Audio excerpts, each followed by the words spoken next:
በስመ አብ ወወልድ ወመንፈስ ቅዱስ አሐዱ አምላክ አሜን። ምዕራፍ 4 የጸሎት ኃይል። ጸሎት ኃይል አለው። የተቋረጠውን ግንኙነት ያድሳል። በበደለኝነት ስሜት ለሚሰቃየው እረፍትና እንቅልፍ ይሰጣል። ሽፍታው ጭምት፣ ሌባው መጽዋች፣ ዘማዊው የንጽህና ወዳጅ የሚሆነው በጸሎት መንገድ ተጠቅሞ የመንፈስ ቅዱስ ኃይልን በመቀዳጀት ነው። ዘመኑ የኃይል ዘመን እንደሆነ በተደጋጋሚ እንሰማለን። የሰው ልጅ በታሪክ ሂደቱ ከጉልበት ኃይል ወደ እንስሳት ኃይል፣ ከእንስሳት ኃይል ወደ አቶሚክ ኃይል ተሸጋግሯል። ሰው ግን ገና ያልተጠቀመበት ኃይል አለ። እርሱም ጸሎት ነው። ጣሊያን ሲገባ ወደ አድዋ የዘመቱ አባቶቻችን እንዲህ እያሉ ይጸልዩ የሚናገሩ እንደነበረ እንሰማለን። ህብረት ኃይል ውእቱ፣ አንድነት ኃይል ነው። አምላክነሰ አምላከ አድህኖ፣ ሰልፍ የጀግና ነው፣ ድል የጌታ ነው። በእርግጥም አምላካችን የሚያድን አምላክ ነው። ሰልፍም የጀግና ሲሆን ድሉ ግን የጌታ ነው። እንዲህ ያሉ በጸሎት የዘመቱት አባቶቻችን በወታደራዊ ሳይንስ፣ በጦር መሳሪያ፣ በዘመናዊ ትጥቅ የማይመጣጠኑ ቢሆኑም ጣሊያንን አሸንፈዋል። የተዋጋው ግን እግዚአብሔር ነበረ። በእርግጥም ጸሎት ኃይል ነው። ከክፉ ባልንጀሮቹ እንዲለይ ግድ የምንለው አንድ ጎልማሳ ባልንጀሮቼ በኃይልም በገንዘብም ከኔ በረታሉ፣ እንዴት አትምጡብኝ እላለሁ ብሎ አለን። ክርስትና የስጋ ትግል አይደለም። ጌታዬ ሆይ ከመንገድህ ሊያወጡኝ ነፍሴን ሊያጎሳቁላት ወደ እኔ የሚመጡትን እግሮች በቀራንዮ በፈሰሰው ደምህ ኢየሱስ ክርስቶስ በተባለው ስምህ እሰርልኝ ብለህ ጸልይ ተባባልን። በሌላ ጊዜ ይህን ጸሎት እንደጸለየ ስንጠይቀው አዎ አለንና ግን ጨምሬበታለሁ አለን። ምን ጨመርክበት ምንለው የእኔም እግሮች ቅልብልቦች ስለሆኑ ወደ እነርሱ ለመሄድ ሲያስቡ በጌታችን በኢየሱስ ክርስቶስ ስም የታሰሩ ይሆኑ ብዬ ጸልያለሁ አለ። እስከማውቀው ድረስ ከዚያ ቀን በኋላ ባልንጀሮቹ ወደ እርሱ አልመጡም፣ እርሱም አልሄዱም። ጸሎት ኃይል ነው። ብዙ የስጋ ትግሎችን የሚቀንስ፣ መቀያየምን የሚያስወግድ፣ ሳይታይ የሚታይ ስራ የሚሰራ መሳሪያ ነው። የምወደው ወዳጄ ሩቅ አገር ነው። ውድ ቤተሰቤ እስር ቤት ነው። እንዴት ልረዳው እችላለሁ የምንለው የጸሎትን ኃይል ካልተለማመድን ብቻ ነው። ለእግዚአብሔር የሚርቅ የምድር ጥግ የለም። አይኖቹ ጽንፍ እስከ ጽንፍ ያያሉ። እጆቹ ከአድማስ እስከ አድማስ ይዘረጋሉ። ስልጣኑ ከጥልቅ እስከ አርያም የሰፈነ ነው። ለእግዚአብሔር ሩቅ ዳርቻ፣ ለስልጣኑም የጊዜ ህልፈት የለበትም። በገባዖን እንዳደረገው ካሻው ፀሐይን አቁሞ ይሰራል። በሰማሪያ እንደሰራው በእፍኝ ደመና አገር ያረካል። ለእስራኤል እንደተዋጋው በበትር ባህር ይከፍላል። ጸሎት ማለት ወዳጃችንን በእግዚአብሔር ሩህሩህ አይኖች ባለበት ስፍራና ሁኔታ እንዲታይ ማድረግ፣ ስለ ሰው ፍቅር በቀራንዮ በቆሰሉ የኢየሱስ ክርስቶስ እጆች እንዲዳሰስ ማድረግ ነው። በአካል አብሮን የሌለውን ሰው በአካል ከመገኘት በላይ በጸሎት መርዳት ይቻለናል። በወህኒ ለሚማቅቁ፣ በሩቅ አገር ሆነው በብዙ ነገር የተጨነቁ ወገኖች የጸለይነው ጸሎት ሲሰምር ቋሚ ምስክሮች ነን። የእግዚአብሔርን መኖር በደንብ ከሚገልጡ ነገሮች አንዱ በምእመናን ጸሎት የሚደረገው ተአምር አንዱ ተጠቃሽ ነው። እግዚአብሔር በቃሉ በየዕለቱ ይናገረናል። በየዕለቱ በጸሎት አማካኝነት ይሰማናል። እርሱ ልመናችንን የሚመልሰው የእኛን ጥሩነት ውለታ አድርጎ ሳይሆን ለምኑኝ እሰማችኋለሁ በኤርምያስ 29 ከ12 እስከ 13 ስላለው ቃሉ ነው። ከብዙ ሰባኪያን ከብዙ የሃይማኖት አባቶች ይልቅ እናቶቻችን የጸሎትን ኃይል ይጠቀማሉ። እነርሱ ራሳቸው እንደሚናገሩት እግዚአብሔርን በመሃይም ቃላቸው ያዋዩታል፣ እርሱም ደስ ይለዋል። አንዳንድ ጊዜ ያኩርፉታል። እንደኛ ግን አኩርፈው አይቀሩም። እንዳኮረፉትም ሊነግሩት ይሄዳሉ። የሚጸልዩት በምልልስ መልክ ነው። ሲያዋራቸው ይሰሙታል። ድምጻቸውን ከፍ አድርገው ይጸልያሉ። ቤተ ክርስቲያኑን እየዞሩ ያወራሉ። ውዳሴ ከንቱ ፈልገው ነው እንዳንል እንዲህ የሚባል ነገር መኖሩንም አያውቁም። ዶልዳሌው አምላክ ጥሉ አይጥሌው፣ በየትኛው ጆሮ ልመናዬን ታፈሰዋለህ ይሉታል። ድንቅ የሆነ ቃል ነው። አንዳንድ ጊዜ ዝናብ ሲዘንብ ዶልዶል የሚል ወፍራም ነጠብጣብ አለው። በዚያ ምሳሌ ዶልዳሌው ይሉታል። በረከተ ብዙ ነህ ማለታቸው ነው። ፈጥሮ የማይጥል አስቀምጦ የማይረሳ ለጊዜው የተወ ቢመስልም አለሁ የሚል ጌታ መሆኑን እያስታወሱ ጥሎ አይጥሌው ይሉታል። ያንተ ጆሮዎች ጸሎትን አፍስሰው አያውቁም፣ ስለዚህ ልመናዬን አትረሳብኝም እያሉ ያሞጋግሱታል። አንዳንዶቹም እንደምን አደርክ ጌታዬ ይሉታል። ሲጨርሱም በል ደህና ዋል፣ ይህን እግሬን ብርድ እየሸመቀቀኝ ነው። ደህና ከሆንኩ ነገ እመጣለሁ። እንዳትቀየመኝ፣ አቅም እያነሰኝ ነው ማታም አልመጣው። አይኔም እምቢ እያለኝ ነው። እስቲ አንተ ታውቃለህ፣ ሰው ቢሆን ይህን ጊዜ እንዴት በታዘበኝ ነበር። በል ደህና ዋል፣ ነገ እመጣለሁ ይሉታል። እግዚአብሔር እንዴት ያዝንላቸው፣ እንዴት ይደሰትባቸው ይሆን? እግዚአብሔር በምሁራን ሲመረር እነዚህ እያየ ደስ ይለዋል። የኔ አንጀት እንኳ ስጽፈው ተላወሰ። የጌታዬማ እንዴት ይሆን? እነዚህ እናቶች ለምነው አይቀሩም። ሲደረግላቸው ደግሞ ለምስጋና ይመለሳሉ። በዘመናቸው ሁሉ እርሱ ያደረገልኝ እያሉ ይተርካሉ። የጸሎትን ኃይል ያልተማሩ የሚመስሉ ሰዎች ሲጠቀሙበት እናያለን። ከእናቶች ሌላ የጸሎትን ኃይል የሚጠቀሙ ህፃናት ናቸው። ህፃናት በባህሪያቸው የእምነት ሰዎች ናቸው። የተነገራቸውን ያምናሉ። ወላጆቻቸው አውሮፕላን እገዛልሃለሁ ቢሏቸው እንኳ ከየት ታመጣለህ ሳይሉ ያምናሉ። እግዚአብሔር ቤተ ክርስቲያን አለ ሲሏቸው በትክክል ሊያገኙት ነው የሚሄዱት። ጌታ ሆይ የተገዛልኝን ጫማ እሁድ ቤተ ክርስቲያን ስመጣ አሳይሃለሁ ይላሉ። እግዚአብሔርን የሚያስደስተው ምሁራዊ ሁኔታችን ሳይሆን እንደ ህፃናት የሆነው እምነታችን ነው። አንድ ወዳጄ ስለ አንድ ህፃን ልጅ የነገረኝን ታሪክ ዘውትር አስታውሳለሁ። ልጁ የጎረቤቱ ልጅ የሚጫወትበትን መኪና አይቶ አባቱን ካልገዛህልኝ ብሎ ያለቅሳል። አባቱም አባብሎ እኛ ደሃ ነን፣ ሀብታም ስንሆን እገዛልሃለሁ ይለዋል። ልጁም እሺ ብሎ እንባውን ጠረገ። አባትየውም ወደ ከተማ ሲወጣ ልጁ ያለቀሰበትን መጫወቻ በርካሽ ዋጋ ቻይና ሰርቶ ጎዳናው ላይ አፍስሶት ያገኘዋል። ወይ ጉድ! ልጄን አሳቀቅኩት፣ ለካ እንዲህ ርካሽ ነበር ብሎ ገዝቶ ሲገባ ልጁ በደስታ ዘለለ። በደስታ የዘለለው በመጫወቻው አይደለም። አባዬ ሀብታም ሆንን አደል እያለ ነው። አባቱም በልጁ እምነት ተደንቆ ተመሰጠ። ልጁ የተነገረውን አምኗልና ጠዋት ለከሰዓት ሀብታም መሆኑን አመነ። ህፃናት የእምነት ማንነት አላቸው። እነዚህ ህፃናት በፍጹም ግልጽነት ስለሚጸልዩ ከፕሮቶኮል ሰዎች ይልቅ የጸሎትን ኃይል ይለማመዳሉ። አንድ ወዳጄ 3 ዘመናዊ የጦር መሳሪያዎች አስቀምጦ በፍርሃት ይናጥ የነበረበትን ዘመን አስታውሶ ዛሬ ያገኘውን እረፍት አጫወተኝ። በብዙ የጦር ሜዳዎች የተዋጋ ሰው ቢሆንም በአማረ ቤት ፍርሃት አውሬ ሆኖ ይታየው ነበር። ምን እንደሚያስፈራው አያውቅም። ራሱ ፍርሃት ግን ፍርሃት ሆኖበታል። ብዙ የጦር መሳሪያ ቢኖረውም ፍርሃቱ ሊወገድለት ስላልቻለ ከጎረቤቱ ያሉ በቀዳማዊ ኃይለ ሥላሴ ዘመን የጦር ሳይንስ ከተማሩ ሰዎች አንዱ የሆኑትን ኮሎኔል ሊያማክራቸው ሄደ። እርሳቸውም በእርጅና ሚስታቸው ከታቸው ከአንድ ዘበኛ ጋር በመኖር በገና እየደረደሩ ስብሐተ እግዚአብሔር ማድረስ ስራቸው ሆኗል።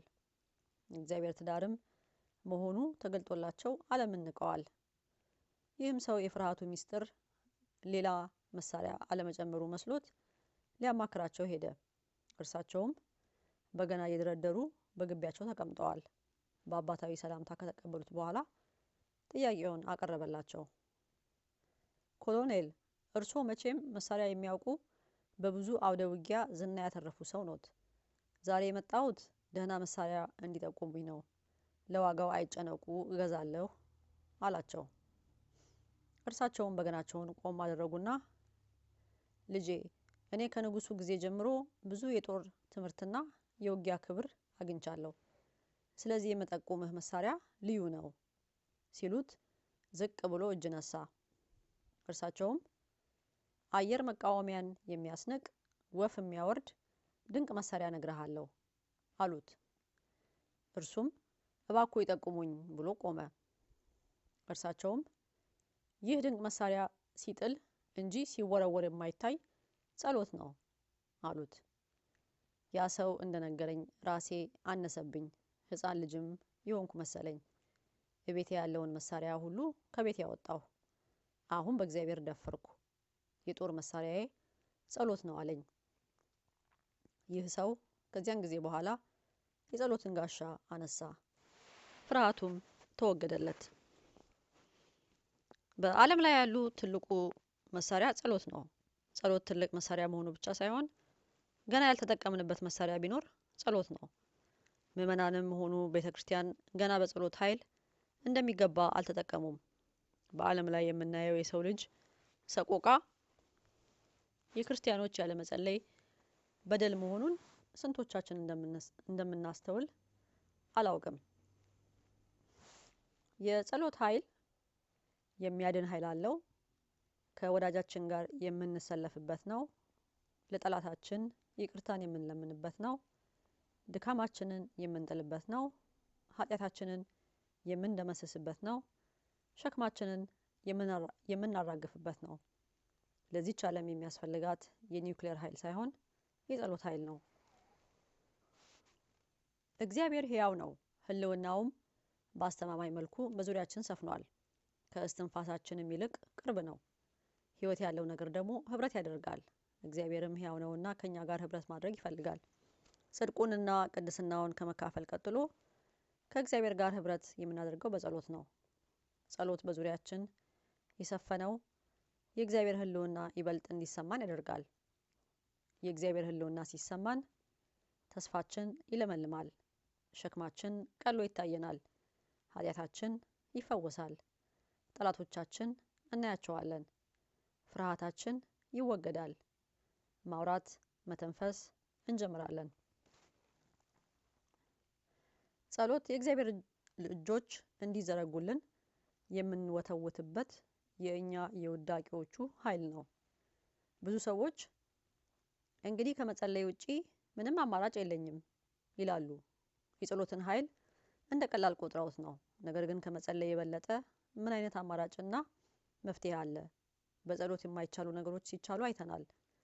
ጦርነት ሲበርድ፣ ጠላቶች ሲታረቁ፣ የማይድኑ በሽታዎች ሲድኑ፣ ድሆች ሲጠግቡ ሕያው ምስክሮች ነን። ሰይጣን የሚፈራው የጦር መሳሪያን የያዘ ሰው አይደለም። እንደውም የጦር መሳሪያ እንዲኖረን ይመክረናል። ሰይጣን የሚፈራው ጸሎትን ነው። ለዚህ ነው እንዳንጸልይ በብርቱ የሚዋጋን። በመጽሐፍ ቅዱስ ውስጥ የምናገኛቸው የእግዚአብሔር ሰዎች በጸሎት ኃይል ሲጠቀሙና ከተፈጥሮ በላይ የሆነ ተአምራት ሲፈጸምላቸው እናነባለን። ኤልያስ በጸሎት 3 ዓመት ከመንፈቅ ሰማይን ለጉሟል።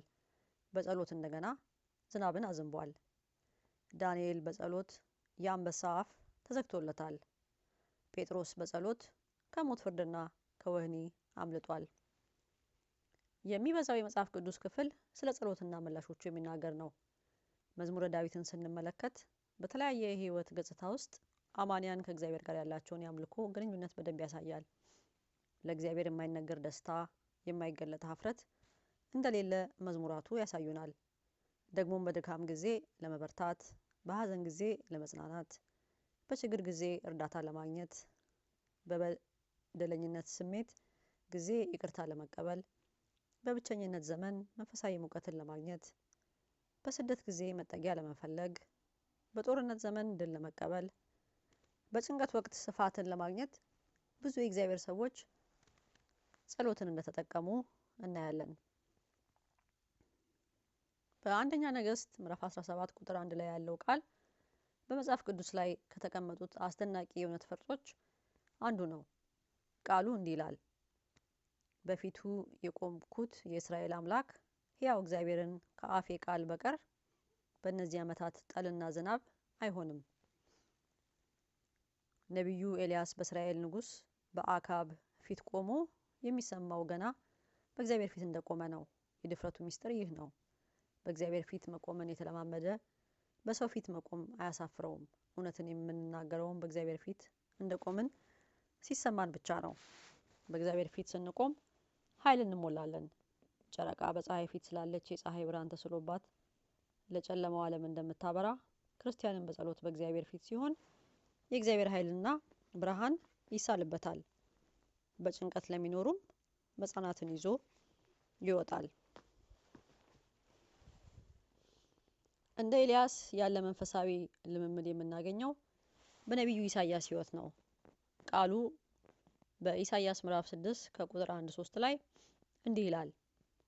ንጉሡ ኦዚያን በሞተበት ዓመት እግዚአብሔርን በረጅምና ከፍ ባለ ዙፋን ላይ ተቀምጦ አየሁት። የልብሱም ዘርፍ መቅደሱን ሞልቶት ነበር። ሱራፌልም ከእርሱ በላይ ቆመው ነበር። ኦዚያን ኢሳያስን ያስፈራው ንጉሥ ነበር። ኢሳያስ የፈራው ኦዚያን ግን ሞተ። እግዚአብሔርም ለኢሳያስ ተገለጠለት። ኦዚያን በሞተበት ዓመት በረጅምና ከፍ ባለ ዙፋን ላይ ሆኖ መገለጡ ኦዚያን ሞተ፣ እኔ ግን አለሁ ማለቱ ነው። የልብሱ ዘርፍ መቅደሱን ሞልቶት ነበር። ሱራፌል ደግሞ በልብሱ ዘርፍ ላይ ቆመው ነበር። በአባታቸው ልብስ ላይ ቆመው የሚናገሩ ሕፃናት ብቻ ናቸው። ሱራፌልም በልብሱ ዘርፍ ላይ ቆመው ያመልኩት ነበር። እኛም ስንጸልይ በልብሱ ዘርፍ ላይ ሆነን ነው። ታዲያ እግዚአብሔር በልብሱ ዘርፍ ላይ ሆነን የነገርነውን ልመና እንዴት ይረሳል? ኢሳያስ እግዚአብሔርን ሲያይ ኃጢአተኝነቱ ታየው። ቆሻሻን የሚያሳይ ንጹሕ መስታወት ነውና በእግዚአብሔር የቅድስና ብርሃን ፊት ማንነቱን ካየ በኋላ ንስሐ ገባ። ጸሎት ኃይል አለው። የተቋረጠውን ግንኙነት ያድሳል። በበደለኝነት ስሜት ለሚሰቃየው እረፍትና እንቅልፍ ይሰጣል። ሽፍታው ጭምት፣ ሌባው መጽዋች፣ ዘማዊው የንጽህና ወዳጅ የሚሆነው በጸሎት መንገድ ተጠቅሞ የመንፈስ ቅዱስን ኃይል በመቀዳጀት ነው። ባለንበት ዘመን መረጃ ኃይል እንደሆነ ይነገራል። ስለዚህ ሰዎች አብዛኛውን ጊዜያቸውን የሚያሳልፉት መረጃ የሚሰጡ መንገዶችን በመፈላለግና ያገኙትንም መረጃ በማስተላለፍ ነው። ትልቁ የመረጃ መስመር ግን ጸሎት ነው። እግዚአብሔር የዘመኑን ሁኔታ ሊያደርግ ያለውን እቅድ፣ ለመጨረሻው ቀጠሮ የቀረውን ጊዜ የሚገልጠው በጽሞናና በጸሎት ለሚጠባበቁት ልጆቹ ነው። ስለዚህ የእግዚአብሔር ሰዎች በጸሎት ሚስጥርን ስለሚያውቁ ሕይወትን ሲሆን ብቻ ሳይሆን ከመሆኗ በፊት ያውቃታል። በአሞጽ ምዕራፍ 3 ቁጥር 7 ላይ እንደምናየው በእውነት ጌታ እግዚአብሔር ምስጢሩን ለባሪያዎቹ ለነቢያት ካልነገረ በቀር ምንም አያደርግም። ምዕራፍ 5 የጸሎት ምክንያታችን። ጸሎትንም ሆነ ማንኛውንም በጎ ምግባር የምናከናውነው ለራሳችን ብለን እንደ ምግብና መጠጥ ስለሚያስፈልገን ነው። ሁሉም ነገር የራሱ ምክንያት አለው። ላለመጸለያችን ምክንያት ማቅረብ ብንወድም መጸለይ እንዳለብን ደግሞ ብዙ ምክንያቶች መኖራቸውን እንረሳለን። አንዳንዶች መጸለይ እንዳለባቸው ስንነግራቸው ችግር አለባቸው የተባሉ ይመስላቸውና የሚያጸልየኝ ምንም ምክንያት የለም ብለው ያስባሉ። ሌሎችም ጸልዩ ስንላቸው ያለነው በጸሎታችን ነው ይላሉ። እነዚህ ሰዎች ሲጀመር አይጸልዩም። ሌላው ደግሞ የሚኖሩት በቸርነቱ መሆኑን ዘንግተዋል። የተቀሩትም ጸልዩ ስንላቸው የማይፈጽሙትን እሺ ይላሉ። እነዚህ ሰዎች ለመንፈሳዊ ነገር የሚታዘዙት ለመንፈሳዊያን አገልጋዮች ጥቅም ብለው እንጂ ለራሳቸው አይመስላቸውም። ጥቂቶችም ጸልዩ ስንላቸው 2 ስራ ነው የምሰራው፣ ካልሰራው እንዴት ቤተሰቤን አስተዳድራለሁ? 2 ትምህርት ነው የምማረው፣ ባይሆን ትምህርቴን ስጨርስ እንጂ እያወቃችሁ እንዴት ጊዜን የሚሻማ ነገር ታዙልኛላችሁ? በማለት ይቆጡናል። እግዚአብሔር ካሮጠበት የሰው ሩጫ ትርፉ ድካም ብቻ መሆኑ አልገባቸውም። በመዝሙረ ዳዊት ምዕራፍ 126 ወይም 127 ከቁጥር 1 እስከ 2 ላይ እግዚአብሔር ቤትን ካልሰራ ሰራተኞች በከንቱ ይደክማሉ። እግዚአብሔር ከተማን ካልጠበቀ ጠባቂ በከንቱ ይተጋል። በማለዳ መገስገሳችሁም ከንቱ ነው። ለወዳጆቹ እንቅልፍን በሰጠ ጊዜ እናንተ የመከራን እንጀራ የምትበሉ ከተቀመጣችሁበት ተነሱ የሚለውን ቃል አላስተዋሉም። ሌሎችም ጸልዩ ስንላቸው እኔ በጉልበቴ ሚስቴ በጸሎት እየተጋገዝን ነው የምንኖረው ይላሉ። እነዚህ ሰዎች የእግዚአብሔር መንግስት በውክልና ይመስላቸዋል። መንግስቱ ከእስትንፋሳችን ይልቅ ስለቀረበችን ውክልና የለባትም። ተራቾችም ባለጠጋ በምጽዋቱ ደሃ በጸሎቱ ይላሉ። አዎ ላለመጸለይ ከምናቀርበው ምክንያት ይልቅ ለመጸለይ ያለን ምክንያት ብዙ ነው። ለመጸለይ ብዙ ምክንያቶች ቢኖሩንም በዚህ ክፍል ሶስቱን ለማየት መርጠናል። እነርሱም አንደኛ ጸሎት የማያቋርጥ አገልግሎት በመሆኑ፣ ሁለተኛ ማንኛውም በጎ ነገር ያለ ጸሎት ኃይል ስለሌለው፣ ሶስተኛ በክፉ ዘመን የማምለጫው መርከብ ጸሎት በመሆኑ ነው። እነኚህን በተራ እንመለከታለን። አንደኛ ጸሎት የማያቋርጥ አገልግሎት በመሆኑ። ጸሎት ጠዋት ከእንቅልፋችን ስንነሳ በሰላም ያሳደርከኝ አምላክ በሰላም አውለኝ፣ ወይም ማታ መቀነታችንን ስንፈታ በሰላም ያዋልከኝ አምላክ በሰላም አሳደረኝ ብለን ብቻ የምናከናውነው አልፎ አልፎ ወይም የሰንበት ቀን አሊያም በወር መባቻ ቀን ደግሞም ቤተክርስቲያን ስንሄድ ብቻ የምናደርገው ሳይሆን ጸሎት የማያቋርጥ አገልግሎት ነው። እስትንፋስ የማያቋርጥ የህይወት ሂደት እንደሆነ ሁሉ ጸሎትም የክርስትናው እስትንፋስ ነው። አሳ ከውሃ ለብዙ ሰዓት ተለይቶ በህይወት መኖር እንደማይችል ክርስቲያንም ያለ ጸሎት መንፈሳዊ ህልውናውን ጠብቆ መቆየት አይችልም። ልጆች በማለዳ ከአባታቸው ጋር መገናኘት ደስ ይላቸዋል፣ ግድ ሆኖባቸው እንጂ ቀኑን በሙሉ አብረው ቢውሉ አብረው ቢሄዱም ይመኛሉ። ማታም ከእንቅልፋቸው ጋር እየታገሉ አባታቸውን ይጠብቃሉ። እንዲሁም ማንኛውም ክርስቲያን በማለዳ ከሰማያዊው አባት ጋር በጸሎት በመገናኘት አብሮ መዋል አብሮ ማደር ይገባዋል። ክርስቲያን እንደ ነቢዩ ዳንኤል በመጸለዩ መከሰስ አለበት እንጂ ባለመጸለዩ ከተወቀሰ ያለው አደገኛ ሁኔታ ውስጥ ነው። የማያምነው ንጉስ እንኳ ዳንኤልን በዳንኤል ምዕራፍ 6 ቁጥር 20 ላይ የሕያው አምላክ ባሪያ ዳንኤል ሆይ ሁልጊዜ የምታመልከው አምላክህ ከአንበሶች ያድን ዘንድ ችሏልን ብሎታል። እግዚአብሔር የሁልጊዜ አምላክ ነው። ጸሎት ሁልጊዜ የምናከናውነው ተግባር እንጂ አጋጣሚ ወይም እግረ መንገድ ጎራ የምንልበት መቦዘኛ አይደለም። ለሰው ከነፍስ የሚበልጥ ጉዳይ ከጸሎት የሚበልጥ ስራ የለበትምና የሰው ልጅ ጉዳይ አለኝ ስራ ነኝ እያለ ጸሎትን ቢተው ይጎዳል። የምንጸልየው ለእግዚአብሔር ብለን ሳይሆን ለራሳችን ብለን ነውና። ነቢዩ ዮናስ ስራህ ምንድነው ቢሉት በዮናስ ምዕራፍ 1 ቁጥር 9 ላይ እንደምናገኘው ባህሩንና የብሱን የፈጠረውን እግዚአብሔርን አመልካለሁ ያለው ቃል ለክርስቲያኖች ያኮራል። አምልኮ ስራ ነው። አንድ አባት የምንበላው የምንጠጣው እግዚአብሔር እንዳይቀየመን ብለን ነውን ብለው ከጠየቁ በኋላ አይደለም ለመኖር ብለን ነው ጸሎትንም ሆነ ማንኛውንም በጎ ምግባር የምናከናውነው ለራሳችን ብለን እንደ ምግብና መጠጥ ስለሚያስፈልገን ነው ብለዋል። ቃሉም በአንደኛ ተሰሎንቄ ምዕራፍ 5 ቁጥር 17 ላይ ሳታቋርጡ ጸልዩ ይላል። አልፎ አልፎ ወይም ጠዋትና ማታ በቀን 7 ጊዜ ሳይሆን ሳናቋርጥ እንድንጸልይ ታዘናል። ስንተኛ፣ ስንነሳ፣ ስንቀመጥ፣ ስንጓዝ፣ ስንበላ፣ ስንጠጣ፣ ከሰዎች ጋር ስንገናኝ፣ ስራችንን ስንጀምር ወዘተ መጸለይ ይገባናል። ሰዎች እንዲያዩን ለታይታ ሳይሆን እግዚአብሔር እንዲያየንና እንዲሰማን፣ በመንገድም ስንጓዝ፣ ሰዎች ቀጥረውን ሲዘገዩ፣ የምክር አገልግሎት ስንሰጥ፣ በልባችን ካመቸንም በለሆሳስ መጸለይ ይገባናል። በገበያ ስፍራ ውስጥ ሆነንም ልንጸልይ እንችላለን። እኛ ለመጸለይ ካልቸገረን እግዚአብሔር ለመስማት ጫጫታው አይረብሸውም። እናት በብዙ ጫጫታ ውስጥ የልጇን ድምጽ እንደምትለይ እግዚአብሔር የኛን ጩኸት ለመስማት ይተጋል። ነቢዩ ዳዊት በመዝሙሩ ስለዚህ ቅዱስ ሁሉ በምቹ ጊዜ ወደ አንተ ይለምናል፣ ብዙ የጥፋት ውሃም ወደ እርሱ አይቀርብም ብሏል። ስብሰባችንን ልክ ስንጨርስ፣ ከአንዱ ቢሮ ልክ ስንወጣ፣ ከአውሮፕላን ልክ ስንወርድ፣ ፋታን ባገኘን ጊዜ ሁሉ የምንደውልላቸው የኛ ሰዎች አሉ። ከነርሱ ይልቅ በምቹ ጊዜ ልናገኘው የሚገባን እግዚአብሔርን ነው። በምቹ ጊዜ ሁሉ ስንጸልይ የጥፋት ውሃም ወደኛ አይቀርብም። ዳግመኛም በሁሉ አመስግኑ የሚለውን ቃል ስናስታውስ ጸሎት የማያቋርጥ አገልግሎት እንደሆነ እንረዳለን። ሁለተኛ ማንኛውም በጎ ነገር ያለ ጸሎት ኃይል ስለሌለው። በጎ ነገር እግዚአብሔርና በጎ ሰዎችን ደስ የሚያሰኝ እንጂ በራሱ ኃይል አይደለም። የበጎ ነገር ኃይል ጸሎት ነው።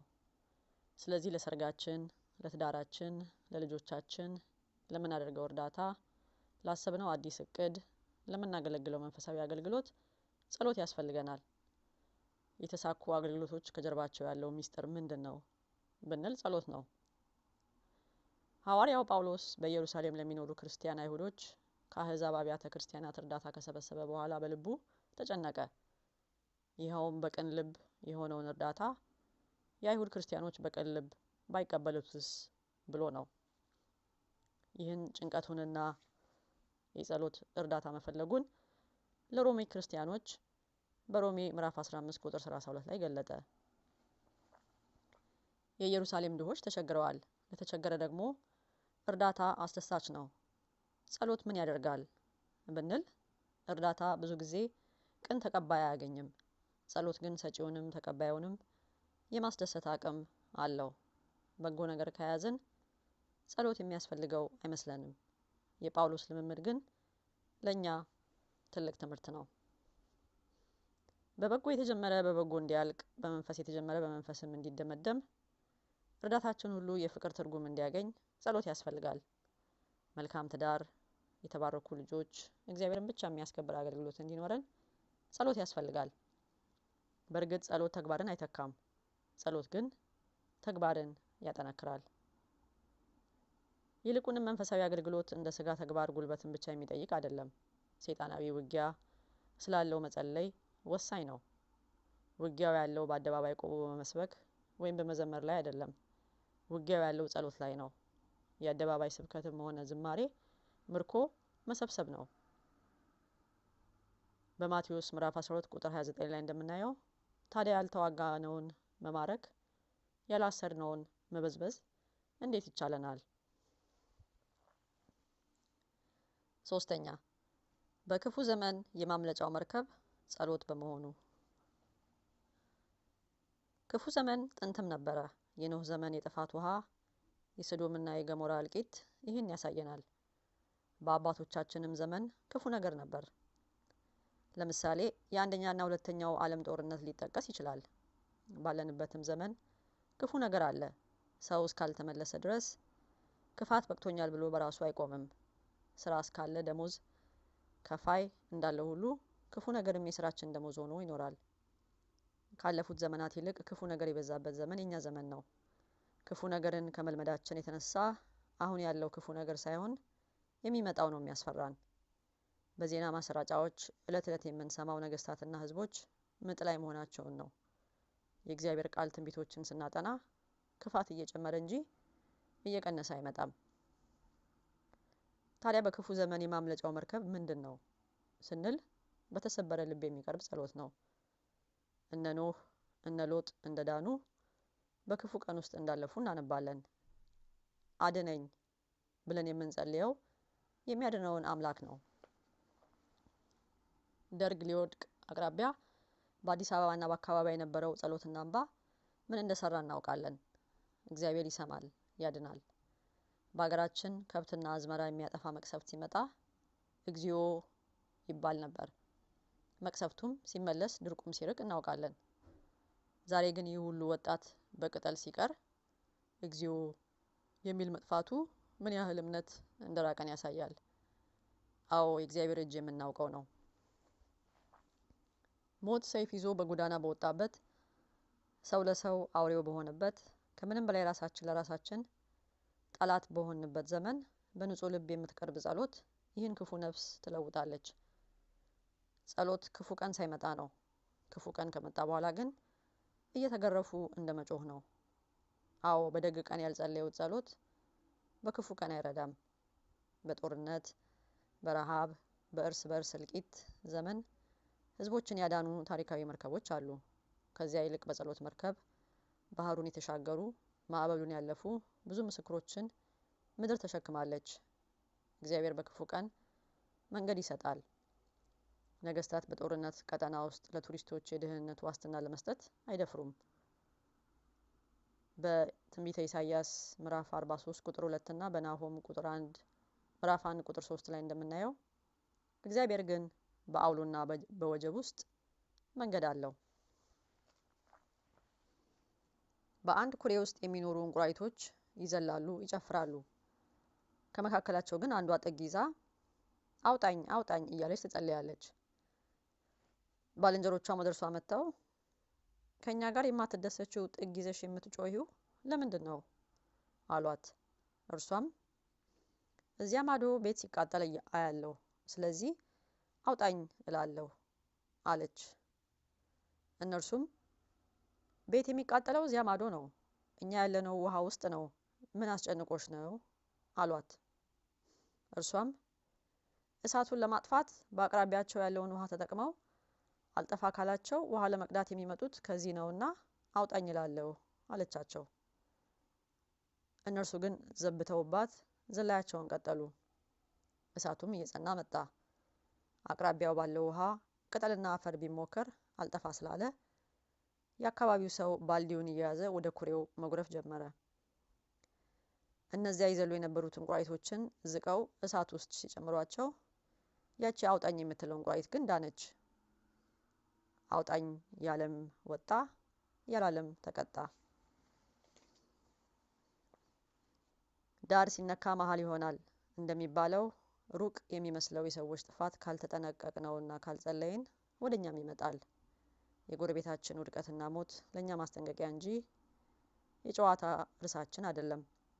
በባለ ሀገር ዳስ ጥለው ይዘፍናሉ፣ ዳሱም ቶሎ ይፈርሳል። በዚህ ምክንያት የዘፈን ቤት ሳይፈርስ አይቀርም ይባላል። እንዲሁም ጭፈራና ብዙ ደስታ፣ ልቅሶና ዋይታ ሳያመጣ በፍጹም አይቀርም። ለሰዎች ማዘን ሲያለቅሱ ሳይሆን ዘፈን ዘፈን ሲላቸው ነው። የሚቀጥለው ለቅሶ ነውና። በእውነት በክፉ ዘመን የማምለጫው መርከብ መረጃ ሳይሆን ጸሎት ነው። አዎ፣ ለመጸለይ ያለን ምክንያት ከምክንያት የሚልቅ ነው። ጸሎት የማያቋርጥ አገልግሎት በመሆኑ ማንኛውም በጎ ነገር ያለ ጸሎት ኃይል ስለሌለው በክፉ ዘመን የማምለጫው መርከብ ጸሎት በመሆኑ ነው። ለመምህራችን ቃለ ሕይወት ያሰማልን። አሜን።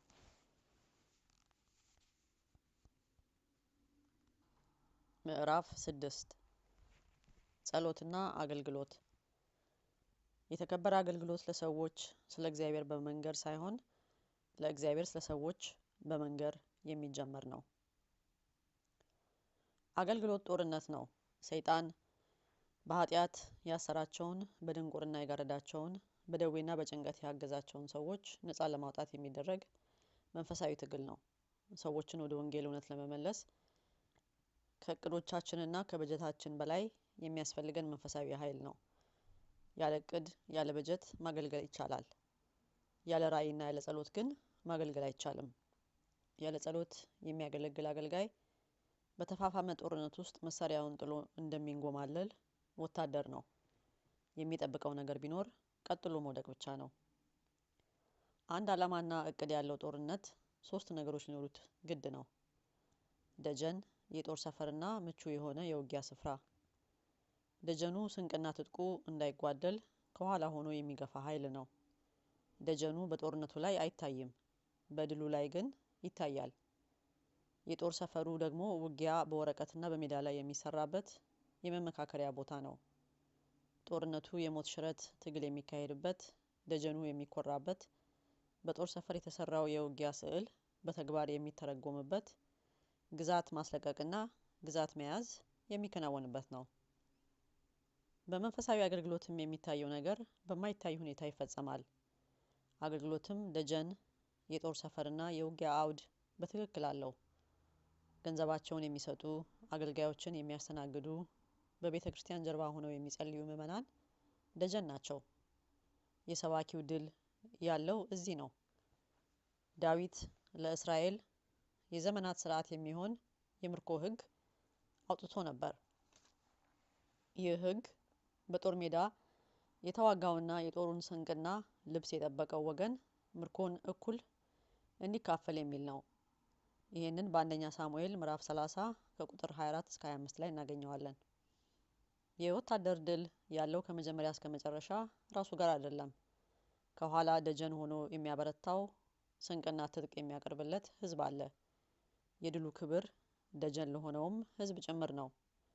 ስለዚህ የውጊያውን ድምዳሜ የሚያበስረውን ምርኮ ደጀኑም እኩል መካፈል አለበት ብሎ ዳዊት በዘመኑ ደነገገ።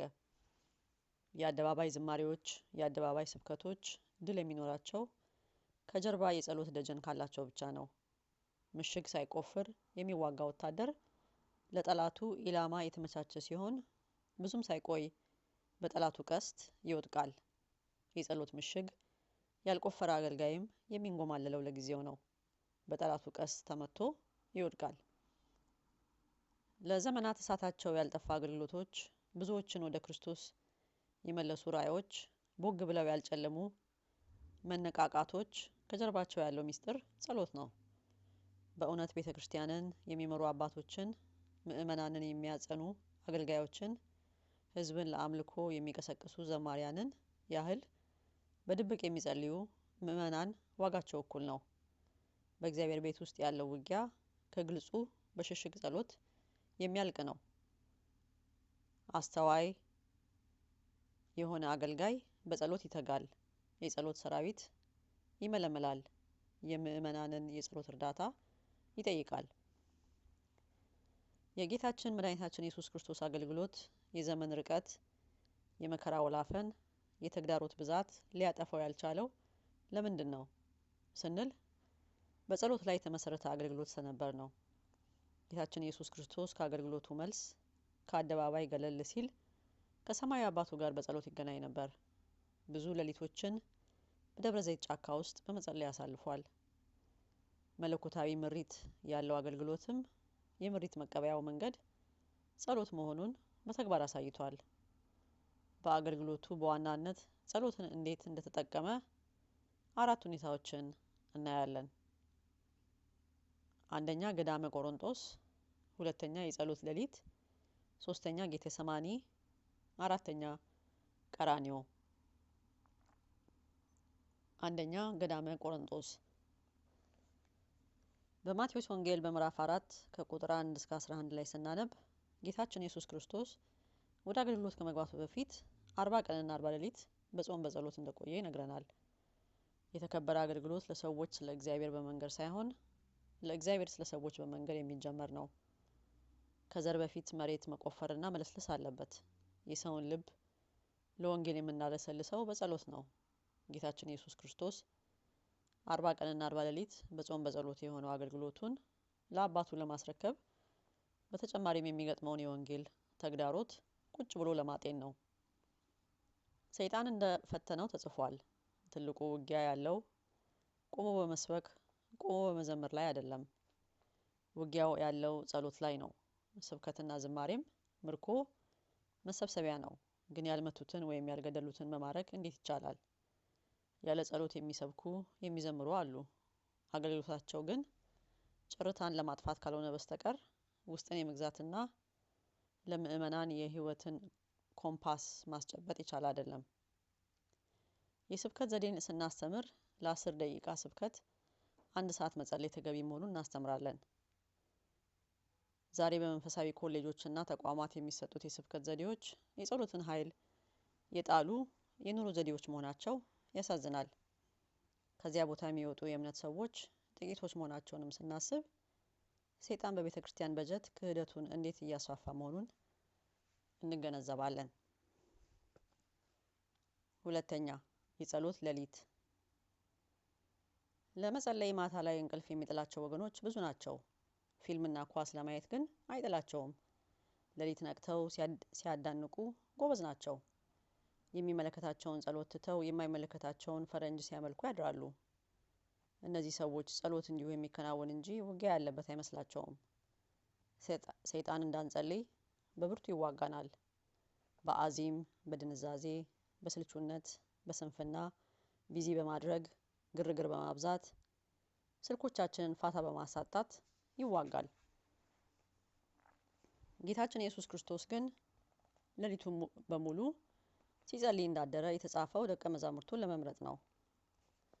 ዓለምን የሚለውጠውን አገልግሎት በእቅድ ሳይሆን በጸሎት አደረገው። ሉቃስ በምዕራፍ 6 ከቁጥር 12 እስከ 16 ይህን በደንብ ይነግረናል። ተተኪ አገልጋዮችን ቅልጥፍናን በማየት እኛ የምንመርጠው ሳይሆን በጸሎት አሳልፈን በመስጠት እግዚአብሔር የሚመርጠው ነው። እኛ እንኳን ለእግዚአብሔር ለራሳችንን መምረጥ አንችልም። ይልቁንም ጌታችን በሉቃስ ምዕራፍ 10 ቁጥር 2 ላይ መከሩስ ብዙ ነው፣ ሰራተኞች ግን ጥቂቶች ናቸው።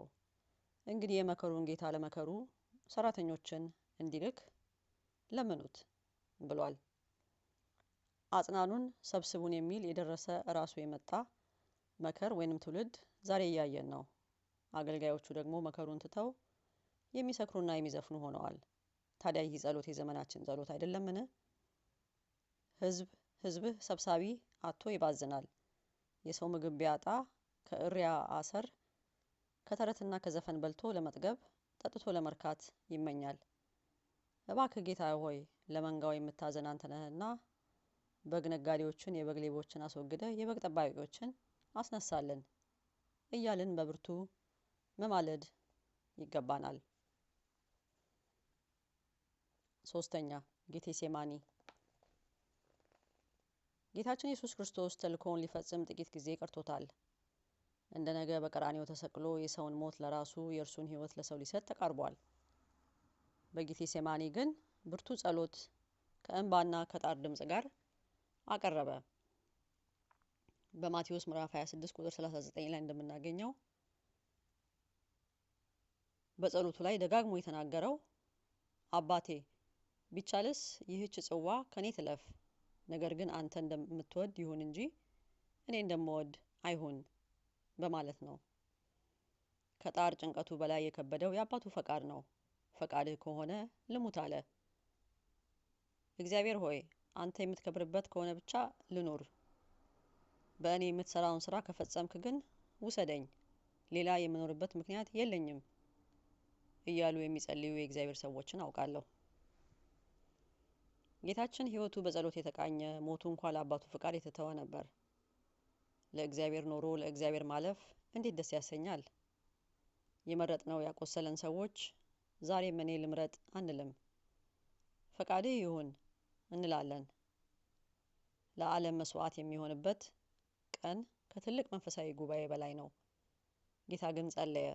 መንፈሳዊና መልካም የሚመስሉ ነገሮች ሲመጡ ፈቃድህ ነው ወይ ብለን ለመጸለይ ጊዜ የለንም። እንደውም እግዚአብሔር ሳይሰማ ቶሎ ቶሎ ጨርሰን ኋላ ለመንገድ እናስባለን። መልካም ነገር ሁሉ ከእግዚአብሔር አይደለም። ስለዚህ ስለ ሁሉም መጸለይ ይገባናል። 5 ደቂቃ ተንበርክከን ለመጸለይ ጊዜ ያጣንበትን ጉዳይ መንፈሳዊ አገልግሎት ቢሆን እንኳ ቆም እናድርገው። ምክንያቱም ለእኛ የሚሆኑ ነገሮች ዓለም ሳይፈጠር የተዘጋጁ ስለሆኑ እስክንጸልይ አያልፉም። አራተኛ ቀራንዮ። ቀራንዮ የመጨረሻው የዓለም ንጹህ የተቀጣበት፣ ፍቅር በብዕር ሳይሆን በደም ነጠብጣብ የተጻፈበት፣ ወዳጅ ለጠላቶቹ የሞተበት፣ ባለቀ ሰዓትና አቅም ለባላጋሮች ክርስቶስ ይቅርታ የለመነበት ስፍራ ነው። ጌታችን ኢየሱስ በመስቀል ላይ ተሰቅሎ በጸሎት ያገለግል ነበር። በሉቃስ ምዕራፍ 23 ቁጥር 34 ላይ አባት ሆይ የሚያደርጉትን አያውቁምና ይቅር በላቸው በማለት ጸሎት ልባችን በቂም በበቀል ስሜት እንዳይሻክር የማለስለሻው ዘይት ነው። ስንጸልይ በእኛና በጉዳታችን መካከል የእግዚአብሔር ጸጋ ጋሻ ይሆናል። ጸሎት ሊያዩን የማይሹትን ሰዎች በእግዚአብሔር ዓይን የምናይበት፣ ለሰቀሉን ሰዎች የማስተዋልን ብርሃን የምንለምንበት፣ እንደገና በጸሎት ዋጋ ገዝተን ገንዘባችን የምናደርግበት፣ በሸለቆዎች መካከል የምንዘረጋው መንፈሳዊ ድልድይ ነው። በሰዎች በተጎዳንበት ቅጽበት የጸሎትን ኃይል ስንጠቀም የእግዚአብሔር ጸጋ ጉዳታችንን ይካፈልልናል። ለሰዎቹም የሚያስተውሉበት ብርሃን ይመጣል። በአንድ ጊዜ ተጎጂውንም ጎጂውንም የሚረዳ ጸጋ ጸሎት ነው። ከዓመታት በፊት አንድ መንፈሳዊ አባትን ለመጎብኘት በቤታቸው ድረስ ሄድኩ። ሰላምታ ሰጥተውኝ እንደተቀመጥኩ የብዙ ሰዎች ስም ዝርዝር የተጻፈበት አንድ ትልቅ ወረቀት ከፊት ለፊት የተለጥፎ አየሁ። ከስም ዝርዝሩ ባሻገር የገረመኝ አንዳንዱ ላይ ጭረት ተደርጓል። ስም ዝርዝሩንና የራይት ምልክቱን ምንድን ነው ብዬ ጠየቅኳቸው። እርሳቸውም እነዚህ ሰዎች የሰደቡኝ፣ የዛቱብኝ፣ ክፉ ያደረጉብኝ ናቸው። ሲሰድቡኝና ክፉ ሲያደርጉብኝ የምረዳው ነገር ደክሞናል ጸልይልን ማለታቸው እንደሆነ ነው። አነጋገሩን ስላወቁበት እንጂ ጸልይልኝ ማለታቸው ነው። ስለዚህ ሰው ሲሰድበኝ ስሙን ጽፋለሁ፣ ንስሐ ሲገባ ራይት አደርጋለሁ አሉኝ። እኚህ አባት እንደ ቃሉ የሚኖሩ እንደሆኑ አውቃለሁ። እኔስ ብዬ ራሴን ታዘብኩኝ። አዎ ቀራንዮ የጠፋ ወዳጅ በጸሎት ዋጋ የሚገዛበት ነው። ጌታችን ኢየሱስ ክርስቶስ አገልግሎቱ በጸሎት እንጂ በባለጠጎች የታጀበ አልነበረም። ስለዚህ ዛሬም ድረስ ይሰራል፣ ይማርካል። ዘመን የሚዘልቅ አገልግሎት የጸሎት ፍሬ ነው። አባቶች እንዳስተማሩት ጸሎት ዘር ነው፣ ጸሎተኛ ደግሞ ገበሬ ነው። ገበሬ ዘሩ ቤት ውስጥ ሳለ ጭንቀትና ሀሳብ የለበትም። ጭንቀትና ሀሳብ ያለበት ዘሩን አውጥቶ በደጅ ከዘራ በኋላ ነው። ዘሩ ከተዘራ በኋላ አረሙ፣ እሾሁ፣ በረዶ፣ አንበጣ፣ ኩብኩባ፣ ተምች፣ ዋግ፣ ውርጭ፣ ነቀዝ ወዘተ ያሳስባሉ። እንዲሁም ጉዳያችንን ለእግዚአብሔር በጸሎት ካቀረብን በኋላ ብዙ ፈተናና ውስብስብ ነገሮች ይከሰታሉ። መጸለያችን እንዳባባሰው እስክናስብ ግራ እንጋባለን። እግዚአብሔር የልመናችንን መልስ ሊሰጠን ሲመጣ ከጸሎት ስፍራችን ላይ እንድንታጣ ሰይጣን በብዙ ይታገለናል። እግዚአብሔር ትቷችኋል፣ እስከ መቼ የተረሳችሁ ሰዎች ትሆናላችሁ በሚሉ ሀሳቦች ይፈትነናል። እለቱን ዘርቶ እለቱን የሚያጭድ ገበሬ የለም። ገበሬ በአንድ ዘመን ይዘራል፣ በሌላ ዘመን ያጭዳል። ጸሎትም ዘር ነውና ዛሬ የጸለይነውን በሌላ ዘመን እናጭደዋለን። ይልቁንም ስለ አገልግሎት የምናቀርበው ጸሎት በሌላ ትውልድ መከሩ ሊደርስ ይችላል። እኛ የሌሎች ልመና ውጤት ነን። የእኛም የጸሎት ልጆች ወደፊት አሉ።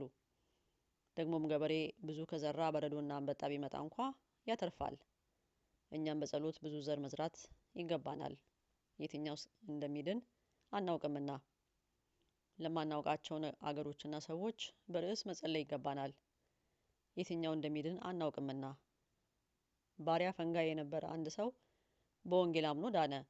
ሰዎችም መንግሥተ ሰማያት ብትሄድ የሚደንቅህ ምንድን ነው ቢሉት እዚያ አገኛቸዋለሁ የምላቸውን ሰዎች አለማግኘቴና እዚያ አላገኛቸውም የምላቸውን ሌባና ወንበዴዎች ማግኘቴ ነው።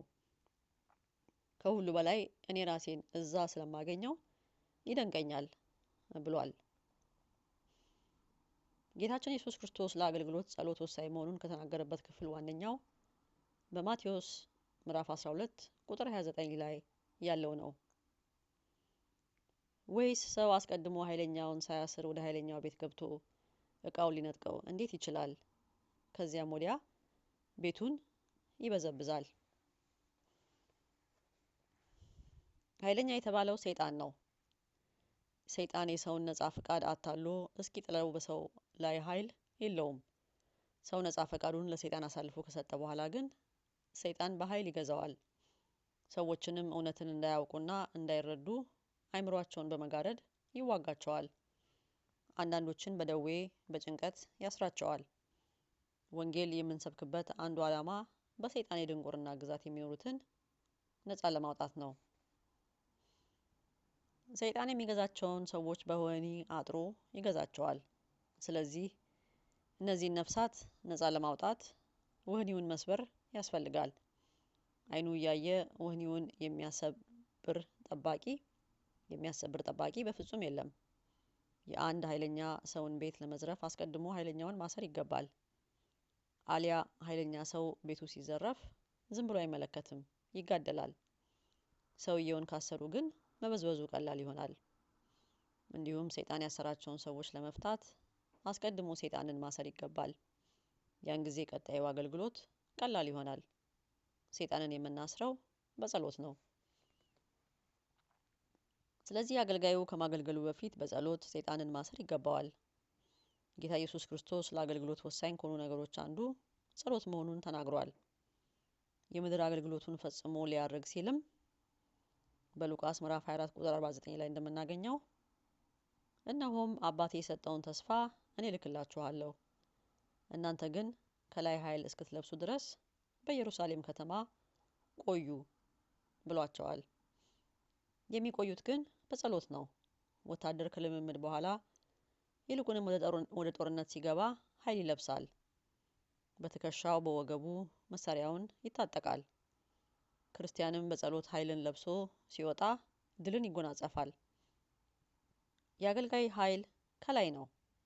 በምድራዊ ጥበብና ብልሃት ቢጠቀም እግዚአብሔርን ሊያስከብር አይችልም። ደቀ መዛሙርቱም መንፈስ ቅዱስ እስኪወርድ በጸሎት ቆዩ። የሐዋርያት ሥራ ምዕራፍ 1 ቁጥር 14 ላይ እንደምናየው መንፈስ ቅዱስም ወረደ። የወረደውን መንፈስ የግላቸውን ድካም ወደ ብርታት ለወጠላቸው። ከሰዎች ጋር የሚገናኙበትን የቋንቋ ሀብት ሰጣቸው። ደቀ መዛሙርቱም ዘወትር በጸሎት እየተጉ ይፈጥኑ ነበር። አዎ፣ አገልግሎታችን የጸሎት እስትንፋስ ያለው ሊሆን ይገባዋል። ጸሎት የሌለበት ጉባኤ የሞት መንፈስ የተጫነው ነው። ጸሎት የሌለበት አገልግሎት በድን ነው። አገልጋዩ እንደ ሻማ እያለቀ ማገልገል የለበትም። እየኖረ ማኖር አለበት። የተጣለ እንዳይሆን በግሉ ራሱን በጸሎትና በቃሉ ማበርታት ይገባዋል። ይህንንም በአንደኛ ቆሮንቶስ ምዕራፍ 9 ቁጥር 27 ላይ እናገኛለን።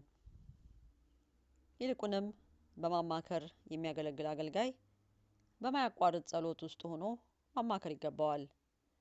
አሊያ የሰዎች ፈተና ሆኖ ይዋጋዋል። በርህራሄም ውስጡ እየተጎዳ ይመጣል።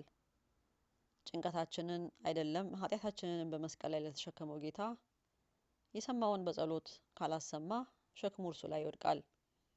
የሚያማክረውንም ሰው ያለ ጸሎት ሊረዳው በፍጹም አይችልም። እያማከረ እያለም በማያቋርጥ ጸሎት ውስጥ ሆኖ ጌታ ሆይ ከዚህ ሰዓት ጀምሮ የምሰማውን ስማ ብሎ ማስተላለፍ ይገባዋል። በጸሎት ጋሻ ካልተከላከል ነው የምንሰማው ፈተናችን ሆኖ ይዋጋናል። ለመምህራችን ቃለ ሕይወት ያሰማልን። አሜን።